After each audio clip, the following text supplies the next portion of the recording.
Hi students, this is AJ sir. Let's study 10th standard ICSE Math, Chapter 4, Exercise B, Linear Inequations on a Number Line.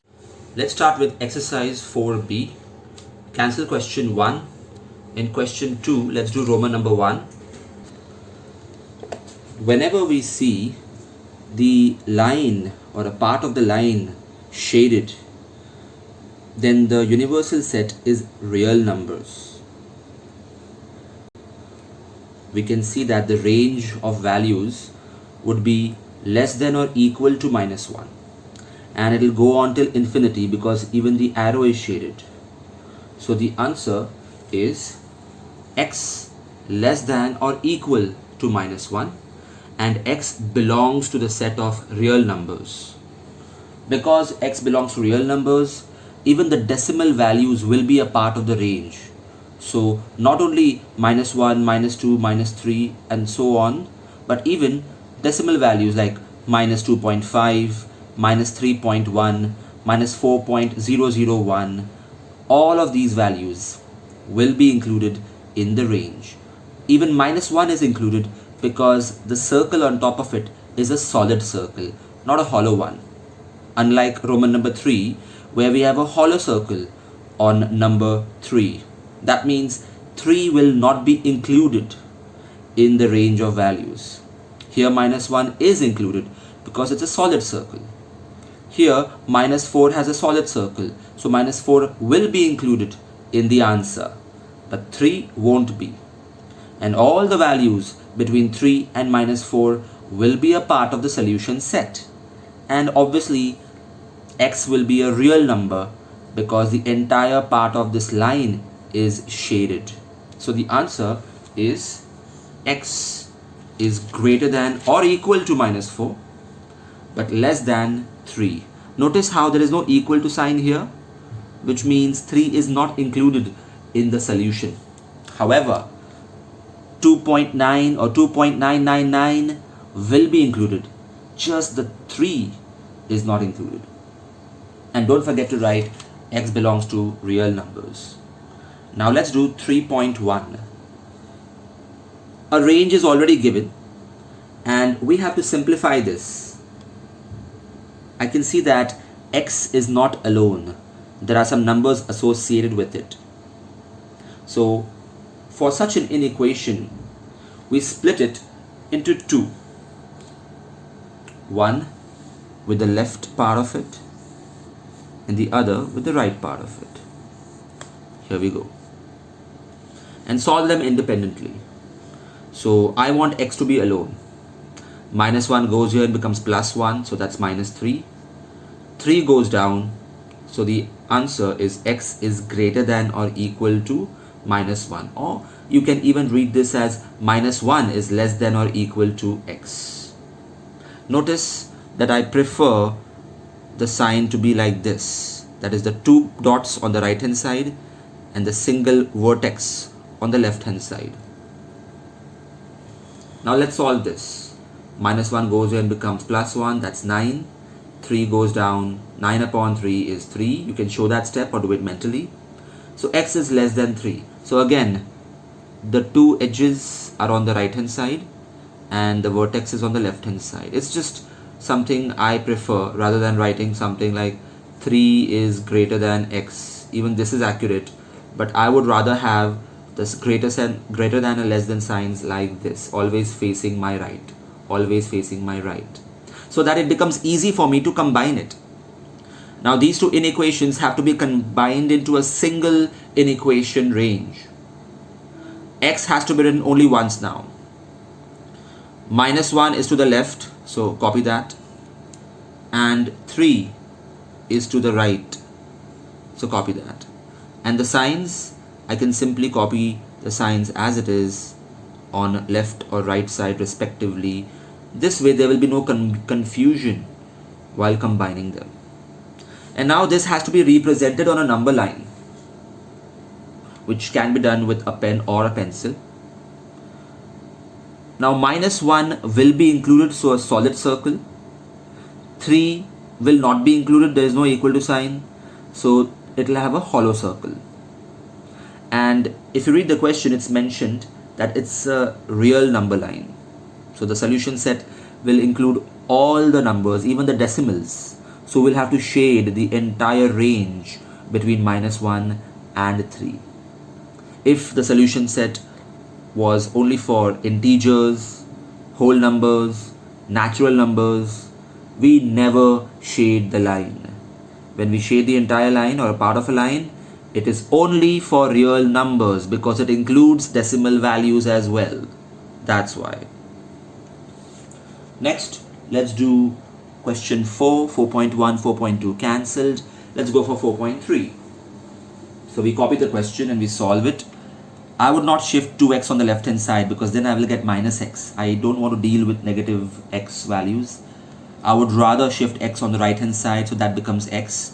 9 on the left hand side, so that becomes -6.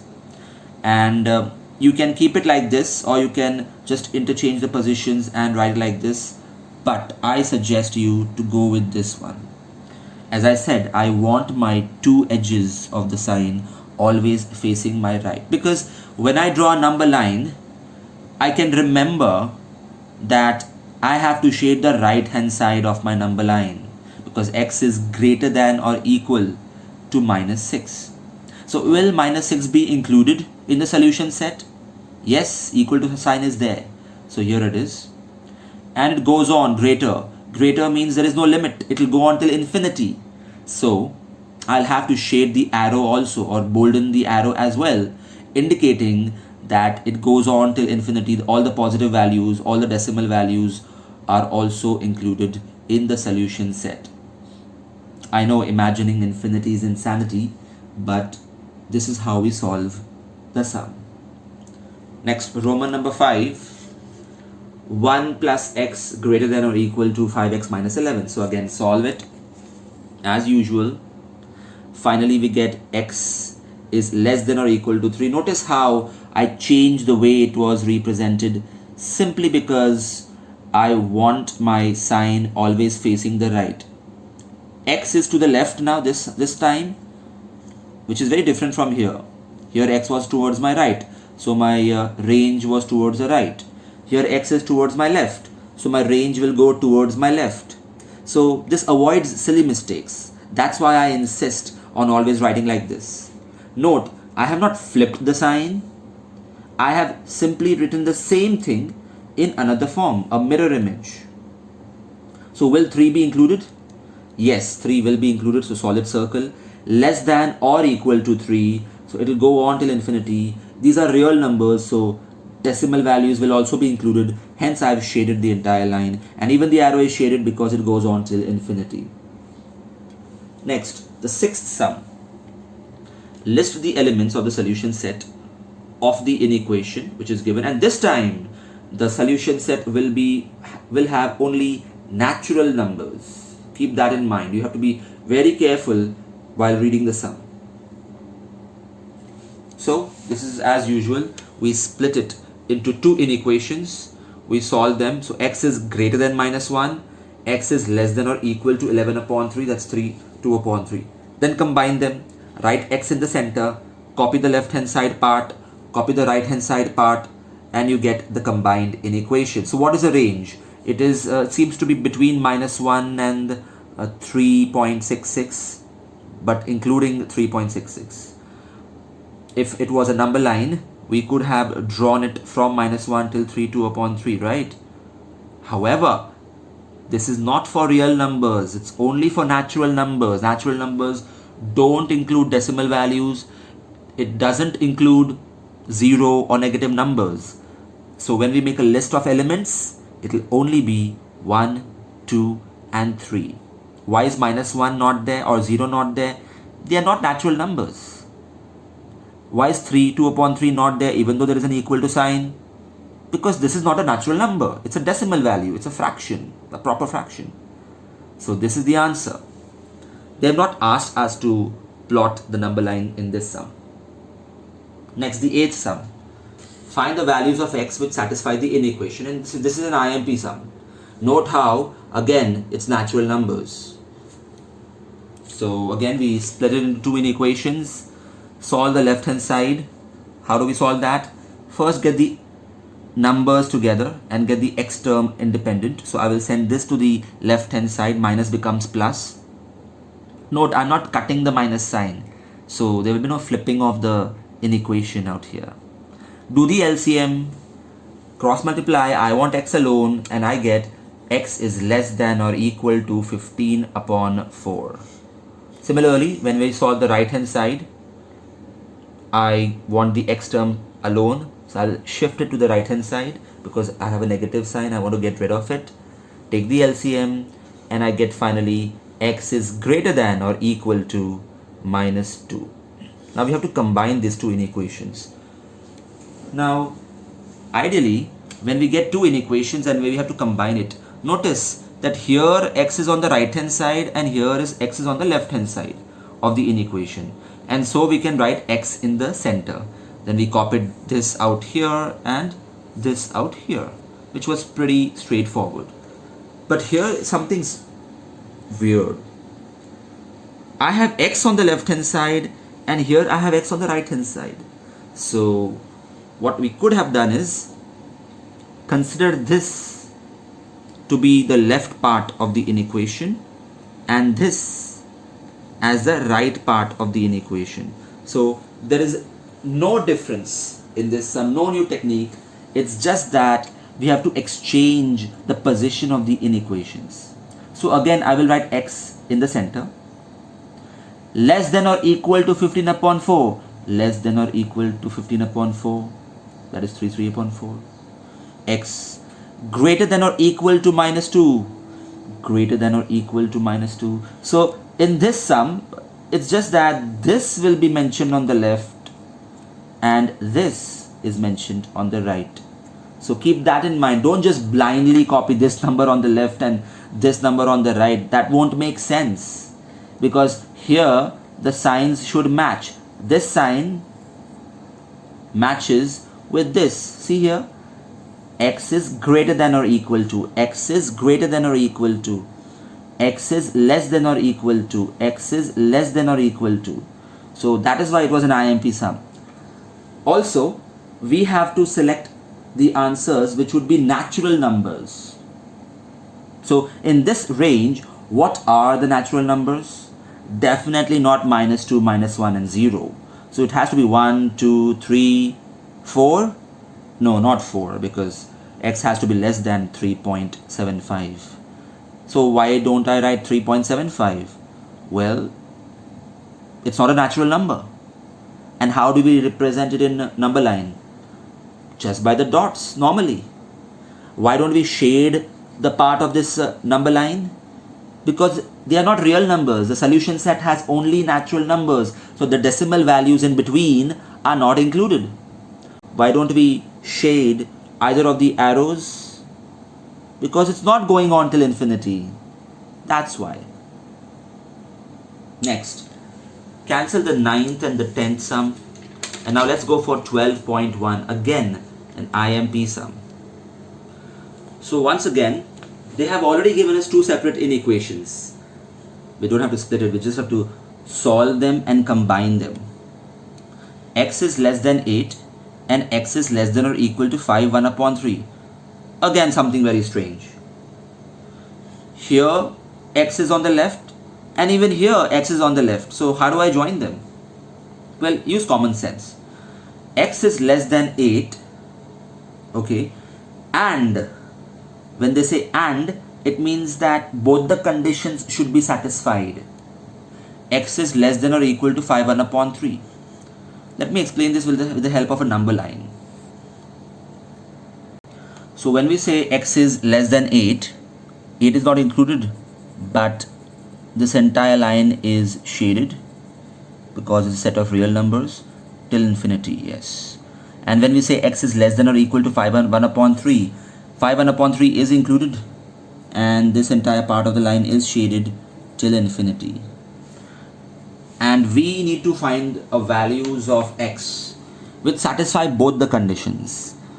Whenever and is used, we have to use intersection of sets. So A intersection B, let's assume this is set A and this is set B. What is the intersection? Intersection means common values. So I guess these values are common between both of them. Or I can say that all values of x less than 1 upon 3 will also satisfy the condition that it is less than 8. Obviously, if a number is less than 1 upon 3, it has to be less than 8 as well. So the answer is x less than or equal to 1 upon 3. This itself is a subset of this. This is the solution set, because all these values will satisfy both the conditions. In the question, they have used and. That's why we have to take an intersection. Intersection means common values. If they would have used or, then we have to use union. Union means satisfying either condition. Union means you not only mention all the common terms, common elements, but even those which are not common. So then the answer would have been all these values plus all these values, but all these values are already included in this, so no need to repeat it. Then the answer would have been x less than 8. But in this sum, they have used and, so we will do intersection. So this is the solution set, and then they have asked us to draw it. So here we go, we draw it. 1 upon 3 will obviously be somewhere between 5 and 6, so just mark it and include it. Solid circle, because there is an equal to sign. Don't forget to highlight or bolden the arrow because it goes on till infinity. And real numbers, so the entire part of the line is also shaded. 12.3 is cancelled. Next, let's do 13.2. Again, IMP sum. So they've given two inequations, and there is an OR out here. Now, this is going to be interesting. So here again, I can split it into two further inequations and solve them, and then combine them as usual. P is less than 6, but P is greater than 3. Notice how in this case 3 will come on the left and 6 will come to the right. So don't forget to do that. See here, P greater than, so P greater than. P is less than, so P is less than. So be careful with the signs. Use your common sense. Similarly, the other part of the question has to be split and solved and combined together into an inequation. So you get P is from 4 to 9. And here P was between 3 and 6. Not including 3 and 6, but here including 4 and 9. Now when they say OR, it means it's a union of both. So we have to list not only the elements which are common in both, but in fact all the elements possible in this as well as this. So let me explain the union again with the help of number lines. This one says between 3 and 6, and this one says from 4 to 9. So what is the union of both of them? Why are we using union? Because they had used the word OR in the question. So we have to include everything which is possibly there in here or in here. So it will be 3 to 9. But 3 is not included. 9 is included. So all these numbers as well as all these numbers together is the solution set. So P will be greater than 3, not including 3. And P will be less than or equal to 9, including 9. What if it was intersection? Then it would have been from 4 to 6, isn't it? Just the common elements. And including 4 but excluding 6. But this is not intersection. It is union. So go for the outer edges. For intersection, we go for the innermost edges. And for union, we go for the outer edges. So it's 3 to 9, including 9. And then draw this answer on the number line. That's the solution set. Next, 14.1. Well, 14 sum is IMP. They have already drawn two number lines, A and B. First, they have asked us to write A and B in the set builder notation. Clearly, this is a set of real numbers, because only in real numbers do we shade the part of the line. And here -2 will be included in the solution set, but 5 won't be included in the solution set. When they have a curve, it's like a hollow circle. And when they have a straight line, it's like a solid circle. Remember that. Similarly in B, again a set of number lines from -4 to 3, not including 3 but including -4. So this is how we write the set builder form. We can't write it in the roster form. That is, we can't mention all the elements of real numbers. How can we? We can't just write -2, -1, 0, 1, 2. What about the decimal values? What about 1.1, 1.111, 1.10001? It's infinite. There are infinite numbers even between 1 and 2. So there's no way we can write it in a list form. So this is the set builder form. A is a set of x such that x is from -2 to 5 but excluding 5. And x belongs to real numbers. This has to be mentioned. Similarly, write B in this form. And Roman number 2 says, represent A intersection B. Intersection means the common elements. So I can draw it here itself. I can see that from here to here, the elements are common. These are not common because it's missing out here. These are not common because it's missing out here. So what are the common elements from -2 to 3? -2 was included in both the cases, so it will be part of my answer. But 3 is not included in this B set, so it won't be a part of my answer. 3 is present out here, agreed, but only those numbers or elements which are present in both the sets can be a part of the solution. So my solution is from -2 to 3 with -2 included and 3 not included. They've also asked A intersection B complement. What's the meaning of B complement? First of all, B complement simply means all the elements which are not a part of B. So B complement is the opposite of B.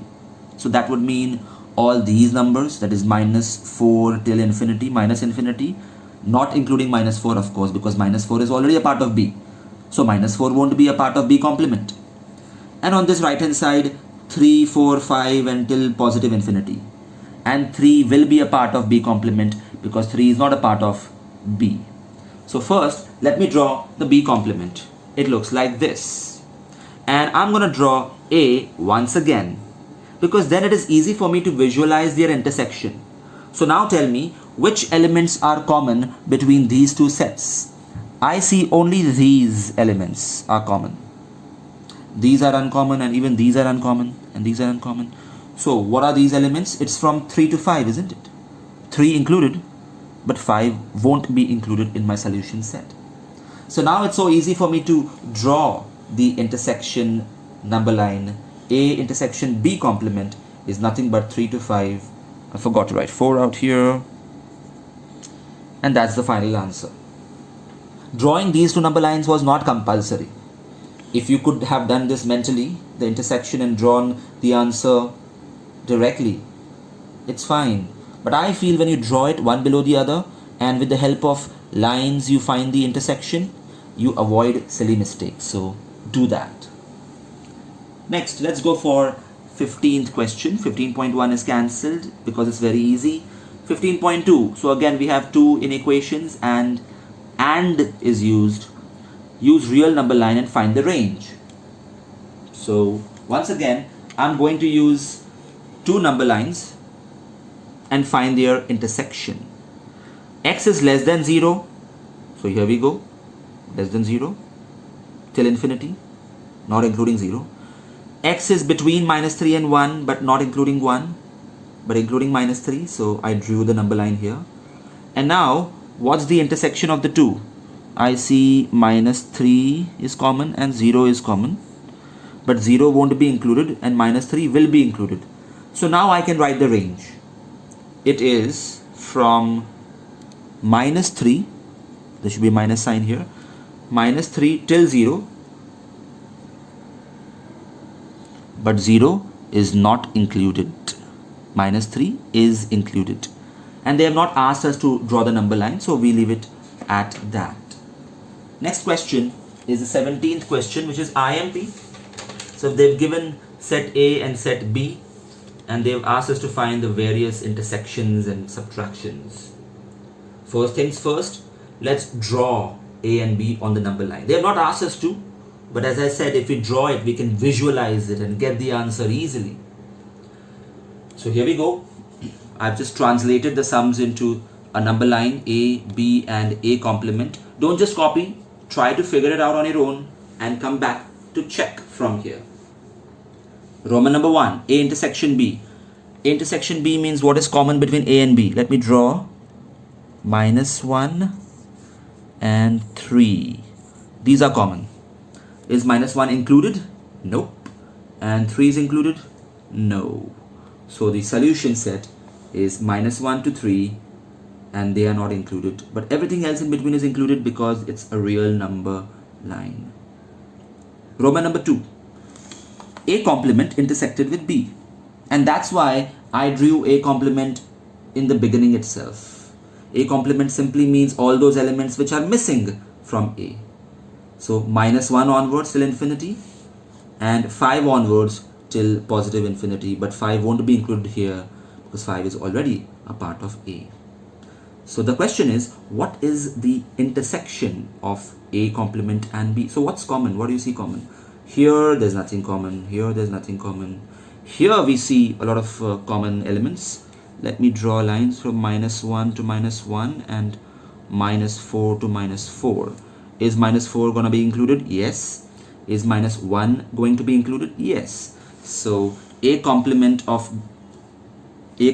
intersection of B is -4 to -1. And Roman number 3 finally, A minus B, and that's why this sum is an IMP. A minus B means from the set of A, please subtract all those elements which were a part of B as well. So all those elements which are common between A and B, please remove them. So this is a set of A. These are the common elements with B. So let's reject it. So what's left? The leftover A minus B is 3 to 5. Was 3 a part of B? No, it wasn't, thankfully. So that means we can include 3 in the final answer. But if 3 was a part of B, say it was a solid line out here, then we would not have included it in our final answer, because A minus B means that from the elements of A, reject all the elements which are in B as well, and then make a list of all the remaining elements, and this is the final answer. Next, the 19th sum. P's set is given and Q's set is given, and we have to find P intersection Q. So just solve P and Q further to get simple inequations so that we can plot P and Q, which comes up to this. P is clearly from 3 onwards till infinity. 3 not included, and Q is greater than 5, including 5 till infinity. When they say intersection, we go for the common elements. So what's common between P and Q? From here till infinity, all the elements will be included. So the final answer is 5 till infinity. Interestingly, the answer is same as Q, because Q is a subset of P. And if we have to make a list of the elements, we can do it in the set builder form, which is P intersection Q is a subset, or rather is a set of X such that X is greater than or equal to 5. Now the 21st sum. Again, sets A and B are given, and we have to find A intersection B. So we'll split A into 2 inequations. We'll combine them to get a simple version of A set. Note, X belongs to integers for this sum. So no need to bolden the part of the line here. Just highlight the numbers which will be a part of the solution set. And integers include negative numbers, but not the decimals and fractions. So -2 till till 3. So 3, 2, 1, 0 and -1. Why not -2? Because there is no equal to sign here, but there is an equal to sign, so include that. Similarly, solve B, split it into 2 inequations and combine them together and B they have said is a part of real numbers, so it will be from -3 all the way till 3 1 upon 3, but there will be a hollow circle out here, remember that. And now the intersection of both of them. So tell me which elements will be a part of both the sets. I can see -1 is a part of both, 0 yes, 1 yes, 2 yes, and even 3. So the answer is -1, 0, 1, 2 and 3, and they have not asked us to draw the number line but just to write the elements, so we'll leave it at that. Next, the 23rd sum. Again, x belongs to integers, so solve the inequation on the number line.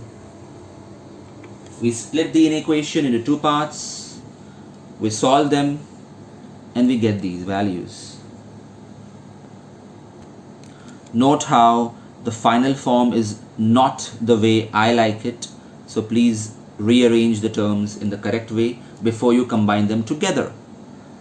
So do that on your own and unite them into a single inequation and check if you got it right.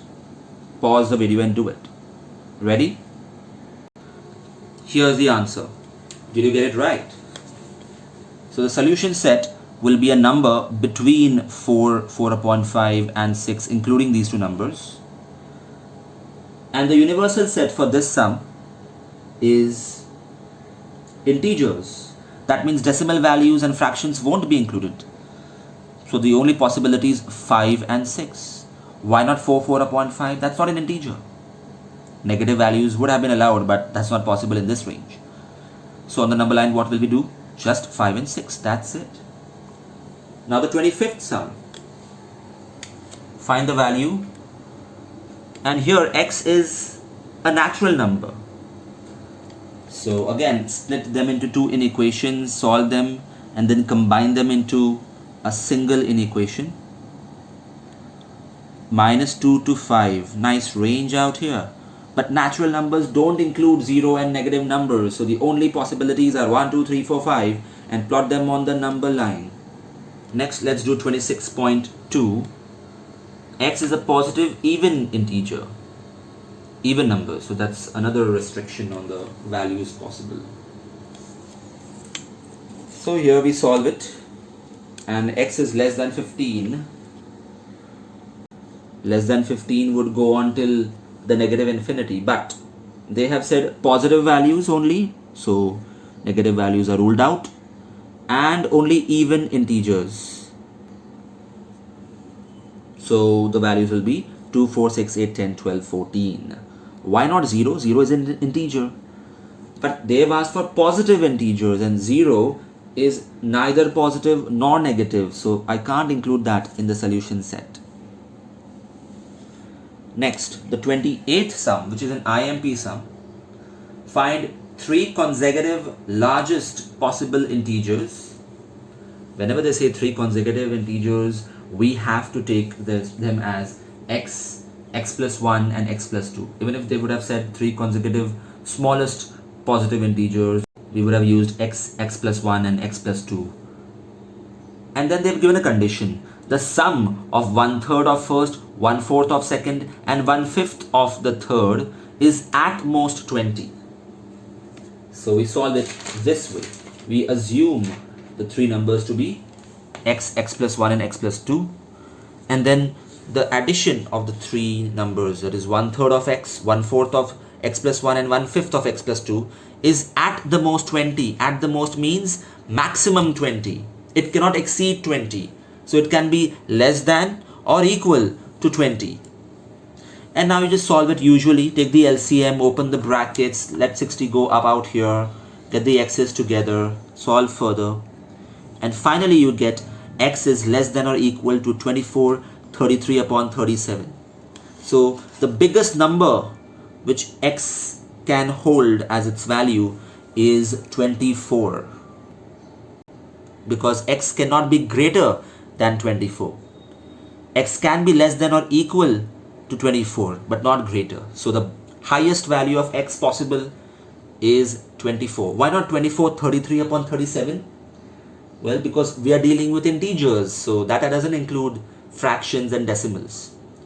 So we can say x is 24, and if x is 24, then x plus 1 is 25 and x plus 2 is 26. So the three consecutive numbers are 24, 25 and 26. So that was an IMP sum. And now the 30th sum, the last sum. Rest all the sums can be cancelled because they are very easy and of the same type. But if you wish to do them, you may. 30th sum, again, they've given an inequation. We have to split it into two parts, simplify it, combine them into a single inequation, and it's a set of real numbers given. So it will be from 3 to 4, but 3 is not included and 4 is. Hi students, if you found this video useful, press the like button. Also, to enroll for my online lectures or online test series, email me or message me on Instagram. Check the description for more information.